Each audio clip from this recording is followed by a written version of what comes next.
ময়দান স্পোর্টসে আপনাদের সকলকে আরও একবার স্বাগত। দীর্ঘদিন বন্ধ থাকার পর আবার শুরু হলো উত্তর চব্বিশ পরগনা জেলা ফুটবল লিগ। ফুটবলের সমস্ত খবর জেনে নিতে আমরা চোখ রাখবো ফুটবলের লড়াইয়ে।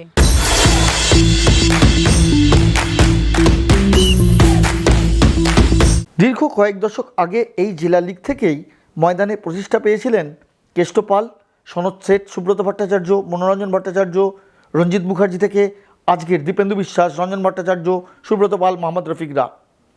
দীর্ঘ প্রায় 6 বছর বন্ধ থাকার পর আবার জট খুলল উত্তর চব্বিশ পরগনা জেলা ফুটবল লিগের।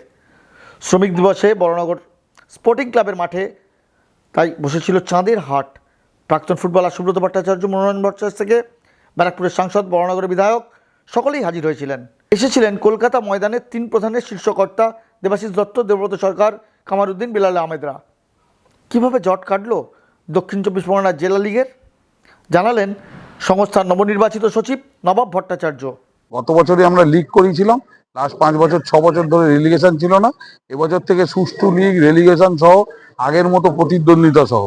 তাই আমি মনে করি যে এতে জেলার সমস্ত কর্মকর্তার সমান অবদান আছে। একটা সময় কলকাতা ময়দানের সাপ্লাই লাইন ছিল জেলা ফুটবল লিগগুলি। আজ সাপ্লাই লাইনটা কি আবার খুলল? যারা এই জেলা ফুটবল লিগ খেলে ময়দানে প্রতিষ্ঠা পেয়েছেন সেই সুব্রত ভট্টাচার্য, রঞ্জন ভট্টাচার্য, মোহাম্মদ রফিকরাই বা কী বলছেন এই জেলা লিগ নিয়ে? আমাদের এখানে যে আরও আগামী দিনে হবে না তা নয়, আছে, প্রতিভা আছে, সেই প্রতিভার অন্বেষণ ঠিক মতো হচ্ছে না, করছে না। তাদের যারা করবে তাদেরকেও কেউ কোনোরকমভাবে কোনোরকম সাহায্য করছে না। আমি নাম বলছি না কিসের সাহায্য, কার সাহায্য, কেউ তাদেরকে সাহায্য করছে না। সুতরাং আমি একটা বড় প্লেয়ার, আমি দেখতে পাচ্ছি এই বাচ্চা ছেলেটা ভালো খেলছে, আমি যেটা কি নামটা বলবো কাকে আমি জানি না, এই নামটা তাকে বললে পরে সে তার সঙ্গে কথা বলবে কি না তুমি জানো না। আর সব মিলিয়ে মিশিয়ে আমাদের নিজেদের দূরদর্শিতার অভাব। আমিও এই মুরাবাদ অ্যাসোসিয়েশন মিলন সংঘ ক্লাবেরই প্লেয়ার। আমিও নর্থ চব্বিশ পরগনা ডিস্ট্রিক্ট খেলি, কারণ এর থেকেই বড় হয়েছি। আশা করি আগামী দিনে আরও অনেক ভালো ভালো প্লেয়ার আছে। জেলা লিগটাকে এইভাবে সবাই, যে ক্লাবগুলো খেলে সবাই সহযোগিতা করে, যদি কি বলে সহযোগিতা করে, কেস কামারি না করে, কেস কামারি করে খেলা বন্ধ করে দেয়, আমি তাদের কাছে আহ্বান করছি আপনারা কেস কামারি ছেড়ে আপনারা মাঠের দিকে কনসেন্ট্রেট করুন, মাঠ তৈরির দিকে, আপনারা ডেভেলপমেন্ট, ইউথ ডেভেলপমেন্টে কনসেন্ট্রেট করুন, আপনারা খেলার দিকে কনসেন্ট্রেট করুন। ঠিক আছে, একটু স্পোর্টসম্যান স্পিরিট নিয়ে আমার মনে হয় খেলা উচিত। ঠিক আছে, তো এখানে হারজিত থাকবে ফুটবল খেলায়, সেটাকে মেনে নিতে হবে। এবং আমাদের ডেভেলপমেন্টের জন্য উত্তর চব্বিশ জেলাকে একটা জায়গা থেকে সাপ্লাই লাইন একটা এই লিগের মধ্যে আসতে পারে। আমি যদি বলতে পারি 3 বছর দারুণভাবে এই লিগটা হতে পারে। উত্তর চব্বিশ পরগনা জেলা লিগ শুরু হওয়ায় ময়দানে কি আবার ফুটবলার দেওয়ার সাপ্লাই লাইনটা শুরু হয়ে গেল? কি বলছেন দেবব্রত সরকার, মোহাম্মদ কামারউদ্দিন থেকে সৌরভ পালরা?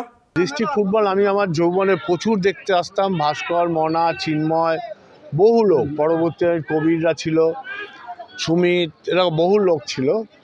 তখন তো ডিস্ট্রিক্ট ফুটবল, অফিস ম্যাচ, সেটা দেখবার জন্য মানুষ 20,000 লোক তাড়াতো। আমার এখানে 2-4টে ছেলেকে খুব ভালো লাগলো। এরা যদি আস্তে আস্তে আস্তে আস্তে আস্তে নিজেদের ধরে রাখে, এরা কিন্তু বড় প্লেয়ার হবে আমার মনে হয়। তো ডিস্ট্রিক্ট তো প্রচুর সার্ভিস দিয়েছে ইস্টবেঙ্গল ক্লাবকে, তো আমাদের নজর থাকবে এখান থেকে ক্লাব পুনরায় কী করে সার্ভিস পায়। আবার আমাদের আশা আছে যে এখান থেকে আমরাও কিছু না কিছু কোনো না কোনো সময় অনেকগুলো মেটেরিয়াল এখান থেকে পাই। সে উত্তর পরগনা জেলা শুরু হচ্ছে যেমন একদিকে এই দক্ষিণেশ্বর হাওড়ার প্রান্তের থেকে বলা যেতে পারে, শেষ হয়েছে গিয়ে সেই হচ্ছে হাসনাবাদ, বসিরহাট, টাকি, বাংলাদেশ সীমান্তে গিয়ে। তো একটা এত বড় জেলার সমস্ত জট কাটিয়ে যেইভাবে জেলা ফুটবল শুরু হচ্ছে, অবশ্যই জেলা কমিটিকে অভিনন্দন, নবাব ভট্টাচার্যকে, নবাবদাকে অনেক অনেক অভিনন্দন যে উত্তর পরগনা জেলা সমমহিমায় ফিরে এসছে। শুধু নয়, অন্যান্য জেলাগুলোকেও পথ দেখাবে যেখানে বন্ধ হয়ে আছে জেলা ফুটবল। বৃহস্পতিবার উত্তর চব্বিশ পরগনা জেলা লিগের প্রথম ম্যাচে শ্যামনগর তরুণ সংঘ 2-1 গোলে বড়নগর স্পোর্টিং ক্লাবকে হারিয়ে জয় পেল। উত্তরপাড়ায় ছোটদের ফুটবল দেখতে হাজির মোহনবাগানের অন্যতম কর্তা সৃঞ্জয় বসু। শুধু কি ছোটদের ফুটবল খেলা, নাকি নির্বাচনী প্রচার? কোনো নির্বাচনী প্রচার নয়। শ্রমিক দিবসের দুপুরে ভবানীপুরের অনূর্ধ্ব 15 দলের ম্যাচ দেখতে উত্তরপাড়ার হাঁড়িপুকুর মাঠে হাজির হয়েছিলেন মোহনবাগান কর্তা সৃঞ্জয় বসু। পাশে ছিলেন প্রাক্তন ফুটবলার সুদীপ চক্রবর্তী, সরজিৎ সরকার, সৌরেন দত্তরা। হাজির ছিলেন উত্তরপাড়া পুরসভার পুরপ্রধান দিলীপ যাদবও। কাঠফাটা রোদের ম্যাচ, তাই আইএফের কড়া সমালোচনাও করতে ছাড়লেন না সৃঞ্জয়। 3টের সময় ওই রোদ্দুরে খেলা একটা অমানবিক, এবং আইএফের কি এইসবের দিকে কোনো মাথা আছে বলে তো আমার মনে হয় না। আমি আশা করব আগামী দিনে আইএফএ একটু ভাববে, আইএফের কর্মকর্তারা 3টের সময় একটু এই রোদ্দুরের রাস্তায় দাঁড়াবেন, দেখবেন যদি তার অসুবিধে হয় তাহলে যেন তারা ম্যাচটা পিছনোর কথা ভাবে। সামনেই বাগান নির্বাচন, এটা অবশ্য নির্বাচনের সঙ্গে মেলাতে রাজি নন সৃঞ্জয়, বরং দলের পাশে সমর্থকরা যাতে এইভাবে থাকেন তারই আবেদন জানিয়ে গেলেন তিনি। আমাদের তো একটা অভূতপূর্ব সিজন গেছে, আমরা ফুটবলে খুব ভালো খেলেছি, তো আমরা আশা করব আগামী সিজনেও ভালো হবে। এবং মোহনবাগান সাপোর্টাররা যেভাবে আজকে মাঠে এসেছে, যেভাবে তারা ইতিহাস রচিত করেছে, আগামী দিনেও আমি আশা করব তারা আসবে এবং দলের পাশে একই রকমভাবে দাঁড়াবে।